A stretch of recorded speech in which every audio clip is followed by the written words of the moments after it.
Buenas tardes, amables televidentes de este su programa Figuras del Deporte. En el día de hoy recibimos al doctor Franklin de Jesús, quien es un médico cirujano especialista en partes específicas del cuerpo humano, donde usted le llamará la atención los temas que trataremos. Aparte de eso, es un especialista en el tema de las drogas. Y aquí estaremos haciéndoles preguntas para llevar luz, ilustrar también a los televidentes y al ámbito nacional e internacional de lo que son los procedimientos quirúrgicos en las manos, tanto para los jugadores de béisbol, baloncesto.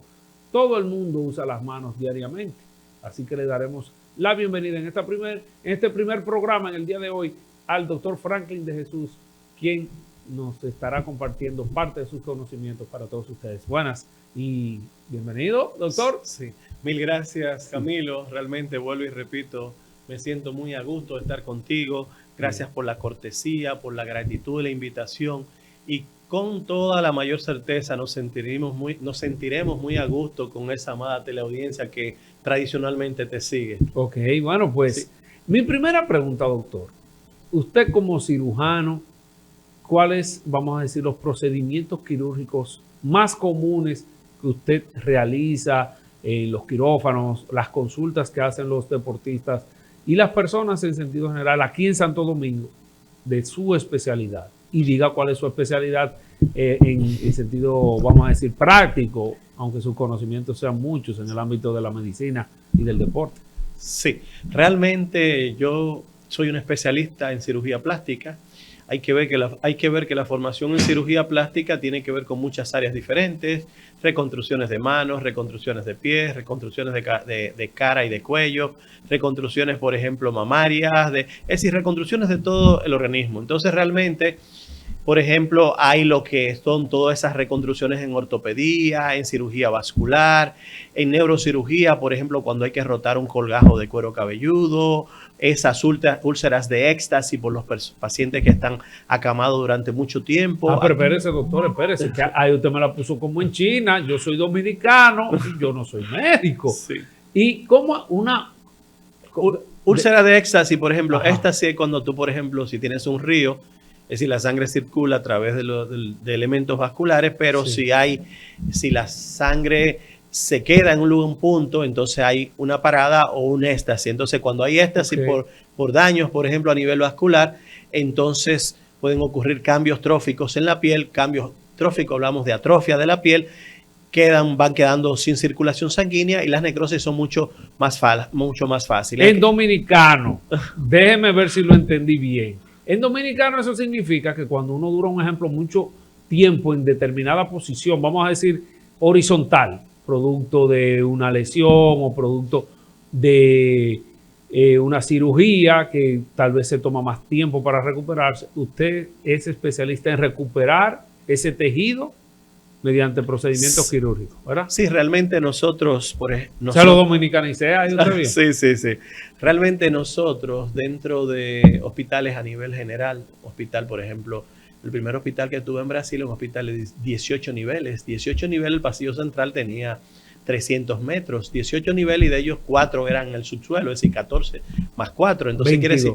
No, 18, 14 y 4, 18 total. Pero el Hospital del Fundón de Río de Janeiro, el pasillo central tiene 800 metros. Es decir, imagínate. Bueno, doctor, pero espérese, lléveme al paso. Una cosa, aquí el hospital más grande que usted presta servicio o ha prestado servicio en su carrera, ¿cuál ha sido que usted dice, bueno, mira, este hospital, esta clínica, ojo, para los que no sean dominicanos y vean el programa, tengan aquí una diferencia entre el hospital y la clínica privada? El hospital casi siempre es público o semi-privado, y por eso hago la diferencia y la aclaración para los televidentes. Doctor, ¿cuál es el hospital que usted entiende que dice, mira, un ejemplo, los traumatológicos que hay acá en el país, el Ney Arias, por ponerle un ejemplo, nuestros amigos del hospital Darío Contreras, que es el hospital que donde todo el dominicano que tiene un accidente lo llevan, al Darío, que queda en la zona oriental?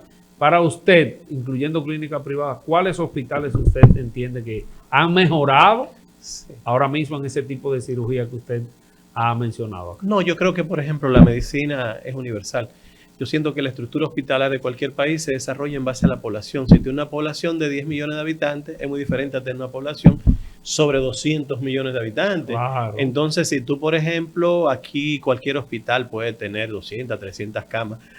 Un hospital en Brasil, si tú hablas, por ejemplo, solamente el Instituto del Cáncer en Río de Janeiro, tiene 12 quirófanos, son las 12 salas de cirugía. Pero realmente estuve en Madrid, por ejemplo, mi hermano, que ejerce, que es su jefe de un servicio en Canarias, y él hizo una especialidad en el Hospital de la Fe. Y el Hospital de la Fe tiene 44 quirófanos que funcionan independientes, ¿tú entiendes? Entonces, todo eso depende del país. Aquí tradicionalmente los hospitales son pequeños, pero en base a la población. Ahora, se hace muy buena medicina, muy buena medicina, a pesar de que por el sistema político que tenemos, ¿qué ocurre? Que influye mucho. Que el capital humano más calificado que tú tienes tradicionalmente se va a ejercer en otros países, a pesar de que hay excepciones. Pero el mismo Donald Trump lo dijo una vez cuando él habló de que países pobres les es muy difícil desarrollarse porque el activo más importante, que es el capital humano y sobre todo el que tiene el conocimiento, prácticamente se va. En el caso de nosotros, yo pude haberme quedado también. Sí, claro. Pude haberme quedado, es decir, y siempre se me ofreció la oportunidad de quedarme y algunas veces tú dices, bueno, este no es tu país, tú estás trabajando porque en esos lugares se trabaja bastante, a veces son 59 horas a la semana, terminaba trabajando 70, 72 horas, eso no es fácil, es decir, es prácticamente tú dejar tu vida y tú dices, bueno, yo no voy a dejar mi vida en este país si no estoy haciendo cirugía plástica. ¿Qué estoy haciendo? Ajá. Tú haces lo que el sistema te permite, cirugía digestiva, servicio de trasplante, si era en Iberdón, ortopedia, si era, por ejemplo, en el hospital de Cadol, se hacían cirugías digestivas y también cirugía torácica, es decir, lo que el medio te permite. Correcto. Y una cosa, antes de integrarte dentro del sistema hospitalario, tú tienes que dominar el idioma. Entonces, para dominar el idioma, hablarlo, escribirlo, tú tienes que tomarte un tiempo trabajando. Entonces, pero fue interesante por el hecho de que tú tienes que trabajar. Al trabajar, entonces, ¿qué ocurre? Yo trabajaba como seguridad. Como seguridad inteligente le daba servicio a 6 empresas diferentes. Entonces, aprendí el mecanismo. Es decir, cuando las personas no estaban, las máquinas seguían trabajando. Entonces las máquinas... Espérese, doctor, espérese, lléveme al paso. ¿Cuáles máquinas? Explíqueme eso, porque realmente yo me quedo sorprendido, porque trabajando seguridad, estudiando medicina, y entonces que las máquinas seguían trabajando. ¿Cuáles? ¿Cómo cuáles? Explíqueme. Por ejemplo, vamos a suponer, tú tienes máquinas que hacen relojes, pero son piezas que realizan las máquinas. Tú tienes máquinas que hacen celulares, máquinas que hacen hasta alfombra, chancleta, lo que sea, cualquiera. Es decir, es una economía de mercado. Es decir, países ricos, tú te das cuenta, una ciudad como la Chaux-de-Fonds, el número de... ¿A dónde es eso, doctor? Espérese, vámonos al paso, que usted me habla de eso como que... Es la parte francesa. La parte francesa. También estuvo por Francia. De Suiza. Bueno, en Francia conozco bastante porque tuve compañeros médicos dentro de los servicios hospitalarios en Suiza. Y, por ejemplo, pero ese tiempo que trabajas, te das cuenta cuál es el mecanismo, porque realmente lo que mantiene la economía, por ejemplo, en el caso cuando hablamos de las drogas, la droga es uno de los eslabones importantes, que en el fondo es una mercancía y cuya posesión implica poder. En el caso, vamos a suponer, de la industria, tú tienes, si tú duplicas el nivel, la cantidad de industrias que tú tienes en este país, el problema de la delincuencia, el problema de la inseguridad, el problema de la pobreza, está resuelto. Ahora, tú tienes que crear plazas de empleo que tengan un valor, un alto rendimiento, de tal manera de que los empleados no sigan continuando siendo mendigos laborales que no pueden ni siquiera consumir los productos que producen las empresas. Entonces, en ese sentido, yo me encargaba a las 5 de la mañana a tener que encender varias máquinas. Entonces teníamos unos códigos, un proceso de cómo encender esas máquinas de tal manera que cuando la gente llega a las 7, o los empleados llegan a las 7:30 de la mañana, a las 8, entonces, ¿qué hacen? Comienzan a ensamblar piezas. Mientras más sofisticado es el artículo, entonces ahí utilizan el microscopio para poder integrar todas esas piezas y luego te venden un artículo de lujo que es costosísimo. Usted trabajaba entonces en esa parte de seguridad, conociendo lo que era, vamos a decir, esa sociedad donde usted iba a estudiar, parte de sus especializaciones en medicina, pero a la vez se estaba formando como médico. No, formándome como médico no, porque como médico yo me formé Sí. aquí en la... O sea, ya en especializaciones. En especial, lo que pasa es que la medicina te exige Correcto. mucho, de mucho estudio. Tú, Sí. por ejemplo, ves la cantidad de créditos para formar un médico y puede ser el doble o 3 veces lo que podría ser cualquier otra profesión. Correcto. Y después de eso tienes que hacer varias especialidades y vivir prácticamente. Yo viví en Río de Janeiro y de los 8 años que duré en Brasil, 3 años viví dentro de ese hospital. Es decir, ahí lo que no cabía era trabajo simplemente todo el tiempo. Usted era un preso del mismo hospital. Doctor, entremos al tema que yo soy una de sus especialidades, cirugía de manos. Sí. En este caso, el señor director tiene unas imágenes por ahí. Este tipo de cirugía, ¿de qué se trata ese procedimiento? Yo sé que hay cosas que los televidentes se enterarán hoy y dirán, Sí. pero mires, esto es Sí. este procedimiento. Sí. No, en la mano tradicionalmente. Sí. Tradicionalmente la mayor parte de las lesiones, sobre todo en deportistas, fue por esfuerzo repetitivo. Entonces, tú sabes que los tendones no están libres, sino que pasan por unas vainas tendinosas y entonces vamos a suponer el engrosamiento de una vaina puede producir un problema. Cuando hablamos de una vaina son poleas. Polea, una en vaina. este caso, ¿qué sí. tenemos ahí? Bueno, ahí se ve que hay un tendón y probablemente, no sé el exterior, si es una jeringa, tú puedes hacer una infiltración con corticosteroides para tú, por ejemplo, disminuir algún proceso inflamatorio. Ahora, en los deportistas tradicionalmente ocurren por esfuerzo repetitivo y muchas veces por sobreesfuerzo, sobre todo, Por ejemplo, los beisbolistas tienen, por ejemplo, lo que es lesiones de ligamentares a nivel del codo, por ejemplo, esa cirugía que es muy conocida, que es la de Tommy John. Tommy John, que fue su médico, nombre, ese nombre, el beisbolista, el pitcher famoso que recibió, el doctor Frank Goff. Entonces, ¿qué quiero decir? Realmente es lo mismo, él mismo lo dijo. Bueno, la carrera de Sandy Koufax terminó muy joven, es decir, un pelotero extraordinario, pero terminó a los 30, 31 años. Si hubiese existido esa cirugía en ese momento, que es un reemplazo, vamos a suponer, unos ligamentos cruzados, sobre todo el oblicuo, en la parte ulnar, es decir, tú tienes la parte radial, la parte ulnar, que es la parte interna, tú sustituyes ese ligamento por un tendón, sobre todo se puede utilizar el tendón del palmar mayor o del palmar menor, que es un tendón mucho más grueso, y sobre todo cuando ese paciente se recupere va a tener una mayor fortaleza, no va a tener un tendón fino, sino no va a tener un ligamento. Entonces la mayor parte de muchas lesiones por esfuerzo repetitivo en deportistas, la mayor parte son lesiones osteotendinosas.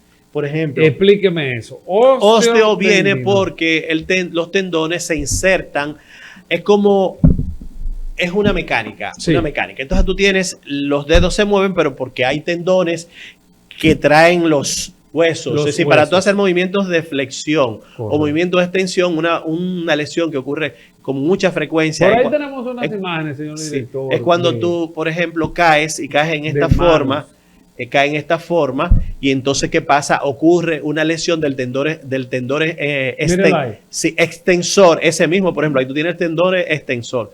Cualquier lesión que sea a nivel de su inserción distal, que es la base en ese sentido, de la última falange, primera, segunda, es decir, ¿qué ocurre? Produce lo que se llama dedo en gatillo. No, dedo en martillo. Dedo en martillo. Entonces, el dedo se cae y tú pierdes la posibilidad de extenderlo. Esto produce bastante dolor. Pero la cirugía consiste en reinsertar el tendón y tú le colocas un clavo, o lo que nosotros llamamos un Fide-Kirchner, para mantener ese dedo en esa posición. Es terrible porque vas a durar de 2 a 4 semanas con esa inmovilización. Ahora, dentro de las lesiones más graves a nivel de mano están las necrosis asépticas o la enfermedad por ejemplo, la necrosis aséptica del escafoide, porque la vascularización... Mire, eso es algo muy normal, y disculpe que lo interrumpa, doctor. Ese es el ligamento colateral ulnar. Ulnar. Eso es la lesión clásica de los lanzadores en el dedo pulgar, ¿verdad? En el dedo pulgar. Muchas veces hay que tener cuidado, Sí. es decir, la lesión de ese ligamento, pero a veces, por ejemplo, tú sabes que no solamente está el tratamiento quirúrgico, No. está la fisioterapia, están los medios auxiliares como la sonografía. Hay algunas lesiones porque a veces no ocurre una lesión completa del tendón, sino lo que ocurre es una dilaceración, es decir, una lesión parcial, y muchas veces si tú inmovilizas esa mano, la inmoviliza y después la lleva con una fisioterapia progresiva, Sí. suave, mejora. Es decir, mejora, y muchas veces los equipos de ultrasonido le dan bastante, son de gran ayuda. Hay otras enfermedades, por Sí. ejemplo, que ya son por esfuerzos repetitivos. Ahí, en ese punto, ¿qué usted me explica? De ese No, hay, por ejemplo, tuve que hay una lesión, Sí. porque hay, por ejemplo, esos ligamentos, aquí no son cruzados, sino ligamentos directos entre una falange y la otra. Es decir, Sí. primero está el metacarpo y luego hay dos falanges, la primera y la segunda falange. Entonces, ¿qué ocurre? Ahora, eso es solamente reinsertar el tendón, pero lo inmovilizas. Lo Sí. inmovilizas de 2 a 4 semanas con un clavo, de tal manera, Eso es duele, bastante doctor. doloroso. Ahora, en los peloteros, ¿qué otras lesiones Sí. pueden ocurrir? ¿Qué? Bueno, aquí en la mano existen unas lesiones más graves. ¿Cuáles? Es la necrosis aséptica del escafoide, porque el escafoide tiene Dominicanícemelo, doctor. Sí, bueno, Aplatánemelo. antes de llegar a esta falange, están Sí. los metatarsos. Metatarso. Metacarpo en la Metacarpo. mano y metatarso en los pies. En los pies. Entonces, luego tú tienes los huesos propios de la mano, donde el escafoide es uno de los mayores de ellos, pero que como la circulación es distal, tradicionalmente cuando ocurre una necrosis aséptica del escafoide, ¿qué ocurre? Que se necrosa el hueso, produce bastante dolor. Algunos casos son quirúrgicos y otros no. Cuando tiene una lesión que es, por ejemplo, lineal, tú puedes hacer una cirugía y colocar una pequeña plaquita de tal manera de evitar, de mantener la estabilidad del hueso. Ahora, ¿qué otras lesiones son importantes? Por ¿Cuál? ejemplo, sobre todo en los pitchers, cuando hacen ese movimiento sobreescapular, es decir, pueden tener una lesión tanto del codo, que produce la lesión del ligamento cruzado, sobre todo el flexor ulnar de ese lado. Tratamiento, Tommy John. Sustitución por un tendón del músculo palmar mayor o palmar menor por ese tendón que es más fino. En el caso del síndrome del manguito rotador, Sí. es diferente. Acá arriba en el hombro. Sí, porque son los músculos que se insertan en este hueso, que es la escápula, y el húmero, el brazo. Entonces, ¿qué pasa? Ahí tú tienes el supraespinoso, tienes el infraespinoso y también tienes lo que es el tendón, el pronador redondo. Entonces, ¿qué pasa? Cualquier dilaceración o cualquier desinserción o rotura de un tendón de eso, la mayor parte de las veces es quirúrgico. Lo mismo, perdón que te interrumpo. Sí. Todo depende. Si es un gran deportista, tú siempre intentas recuperarlo. Ahora, es lo mismo que la mano. El 70% del uso de la mano es la oposición del dedo pulgar al dedo indicador. El 70%. Es decir, la capacidad de escribir, la capacidad de agarrar. Entonces, dependiendo de cuál sea el dedo, tú eliges cuál va a ser el tratamiento. Correcto. Por ejemplo, si el dedo es importante y tú sabes que es necesario para un pianista, entonces tú haces lo imposible. A veces tú puedes tener una amputación y tú sabes que una amputación del punto de vista microquirúrgico, como los vasos son muy pequeños, técnicamente es bastante difícil. Entonces, ¿qué haces? Sí. Si es un pianista o es un deportista importante, tú siempre vas a buscar la manera de repararlo. Es decir, a veces yo recuerdo que el Instituto Nacional de Trauma y Ortopedia de Río de Janeiro, a veces yo veía gente que había que hacer o un trasplante o un reimplante, es decir, un tratamiento que es bastante costoso. Y yo hacía la indicación, pero mi jefe, que es uno de yo tenía 2 jefes en ese momento, por ejemplo, 2 jefes importantes, algunos se habían formado en Francia, en el Instituto francés Ferrat-Moulin, que es un instituto de investigaciones anatómicas. O sea, John R. Carle, que ha descrito grandes colgajos de reparaciones de miembros inferiores, y el otro era Pedro Villos, es decir, Pedro Villos, que eran gente importante dentro de peso a nivel mundial, sobre todo en el área de la microcirugía. Y a veces hacía una indicación y decía, mira, después no entendía porque no me lo decía. Me decía, mira, vamos a hacer un trabajo sumamente sofisticado, pero esa persona, tú no te has dado cuenta, pero vive debajo de un puente. Vamos a durar tantas horas, el costo hospitalario es de tanto, y esa persona no tiene las condiciones para mantener ese proceso. Entonces, ¿qué va a pasar? Como quiera va a fracasar. ¿Sabes? Si uno se sentía triste e impotente. Claro, por la misma situación. Porque tú lo miras desde el punto de vista humano, pero el otro que tiene más experiencia ve muchas otras cosas que uno no es capaz de. Como es el caso también, atención los televidentes, y no quiero asustarlos, cuando usted llega a un hospital público, porque en otros países se entiende que el hospital es el servicio de salud en sentido general, en República Dominicana a veces le dicen, no, hay que cortarle una pierna, una mano, y es eso lo que el doctor acaba de explicar, que muchas veces el factor de quién es, en qué condiciones vive, qué vida hace, porque dicen, no, ya se le han operado 5 veces esa pierna, pero es que le han dado 5 plomazos en diferentes actos delictivos. Eso es un ejemplo real. Esto es figuras del deporte, no es una materia de medicina, ni tampoco medicina forense, ni nada por el estilo. Figuras del deporte, y estamos enfocando el tema de los huesos, las manos, los diferentes procedimientos que el doctor hace acá en la República Dominicana, luego de haberse formado en otros países, el doctor Franklin de Jesús con nosotros. Y doctor, una pregunta que hablando yo quisiera aclarar algo sobre eso, sobre algo que tú dijiste. Dígame. Por ejemplo, yo hice entrenamiento en el centro de entrenamiento en cirugía de guerras en la Cruz Roja en Ginebra. Y también dependen de las circunstancias. Hay circunstancias en las cuales tú debes incorporar un militar o un ser humano rápido en la guerra. Entonces ahí hay muchas amputaciones. Ahora siempre hay criterios. ¿Por qué? Porque tú sabes que la cura de una lesión puede durar 2 meses, 3 meses, depende. Y sobre todo cuando hay exposición de áreas nobles como nervios, huesos. Eso hay que tener mucho cuidado porque si no se necrosan. En el caso de las amputaciones, por ejemplo, hay una indicación precisa.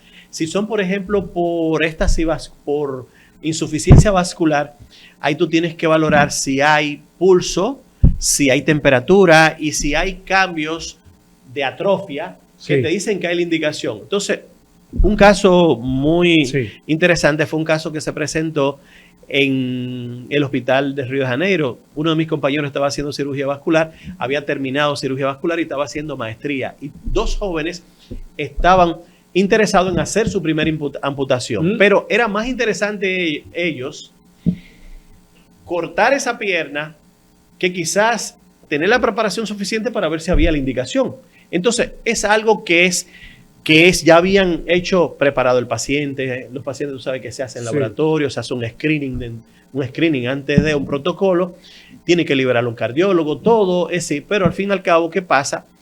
Después que ese paciente estaba en sala de cirugía, que se había anestesiado, que ya estaba en condiciones, estaba asfixiado, estaba anestesiado, con los campos puestos, le dice a mi compañero, por lo menos déjame examinar esa pierna. Cuando él examinó la pierna tenía un pulso suave. Es decir, no era como ellos decían que no tenía pulso. Que no tenía pulso, exacto. La pierna tenía cambio estrófico, es verdad, pero todavía estaba, se podía salvar. Un poco violácea. Y entonces la temperatura, pero había un poquito de temperatura. Para ellos no. ¿Qué dice mi compañero? No, ustedes no van a amputar esta pierna. Entonces hay que ver si el conocimiento en medicina son decisiones que se toman. Hasta para usted hacer una cirugía cardíaca.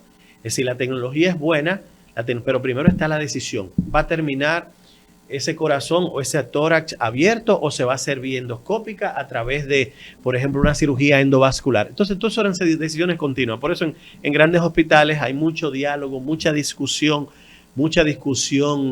médica. Por ejemplo, en servicio de trasplante y cirugía digestiva, nosotros teníamos 2 veces por semana coloquios con otras clínicas.